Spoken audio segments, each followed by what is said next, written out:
Bonjour, ici Éric Duhem pour le rebelle.media. Aujourd'hui, je veux vous parler des Macron Leaks. Vous en avez peut-être entendu parler. Hier, vendredi, il y a eu des courriels qui ont été rendus publics du coulage, autrement dit, le 5 mai, donc à 48 heures du vote si important pour l'élection présidentielle française.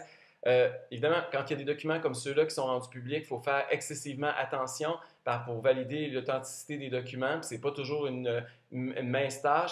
Mais cela étant dit, En Marche d'Emmanuel Macron ont quand même confirmé, son équipe et lui, qu'il y avait effectivement eu piratage de leurs courriels. Et donc, des milliers de documents et de courriels ont été rendus publics ainsi. Et aussi, Wikileaks a confirmé que ces documents étaient authentiques. Donc, mais il peut quand même y avoir eu de la manipulation et c'est pour ça qu'il faut quand même se garder une réserve. Mais moi, au cours des dernières heures, mon collègue Luc et moi, on a passé toute la journée à éplucher ces documents-là.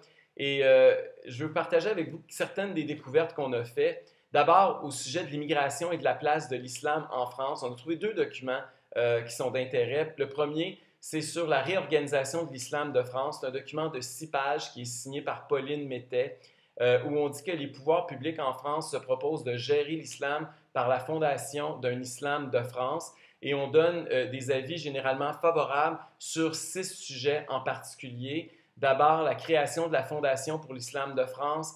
Ensuite, un grand imam de France pour exprimer une doctrine qui dit-on, serait compatible avec les valeurs républicaines. Ensuite de ça, on voudrait accélérer le développement de l'enseignement de l'arabe. Quatrième point, faciliter la gestion de l'islam au quotidien, avec ce que ça implique. Cinquième proposition, nommer un secrétaire d'État chargé des affaires religieuses. Et sixièmement, développer la connaissance de l'islam. C'est quand même quelque chose de particulier dans une France qui se veut laïque, de voir une intervention comme ça par rapport à l'islam. C'est des choses qu'Emmanuel Macron, évidemment, n'a pas nécessairement mentionnées pendant sa campagne électorale. Et il va falloir, j'imagine, qu'il réponde dès l'élection pour savoir jusqu'où il veut aller dans ce sens-là. Mais ces genres d'informations, je pense qu'on aurait eu intérêt, comme citoyen, à avoir avant de se présenter aux urnes. Et c'est ça qui est triste parce que présentement, tout le monde s'active pour s'assurer que l'information ne sorte pas, hein, alors que je trouve que les électeurs auraient au contraire eu intérêt à avoir cette information-là beaucoup plus tôt, puis il aurait dû y avoir des débats sur la place publique sur ce genre d'enjeu. C'est Éric Duhem pour le rebelle.media.